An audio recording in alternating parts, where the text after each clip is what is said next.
खास ड्रॅगन फ्रूटसाठी महाराष्ट्रातील पहिले कोल्ड स्टोरेज उभं करणारा हा तरुण शेतकरी। नमस्कार मित्रांनो, मी ओमी कदम। आज आपण आलोय सोलापूर जिल्ह्याच्या सांगोला तालुक्यातील अकोला या गावात असणाऱ्या रुक्मिणी फार्मला भेट देण्यासाठी। हे आहेत Mahesh Pandurang Ajbe. MTech food processing इंजिनिअरिंगचं शिक्षण पूर्ण झाल्यावर वडिलांपासून चालत आलेल्या पारंपरिक शेतीमध्ये नवनवीन ट्रेंड्स आणायचे। तसेच 2009 साली त्यांच्या वडिलांनी ॲपल बेरचा महाराष्ट्रातील पहिला प्रयोग यशस्वी केला।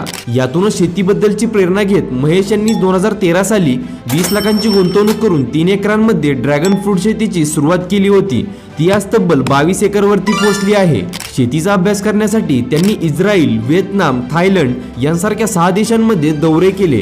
बाहेरच्या देशातील वेगवेगळ्या प्रकारच्या फळझाडांचे त्यांनी आपल्या शेतीमध्ये प्रयोग केले आणि ते यशस्वी झाले।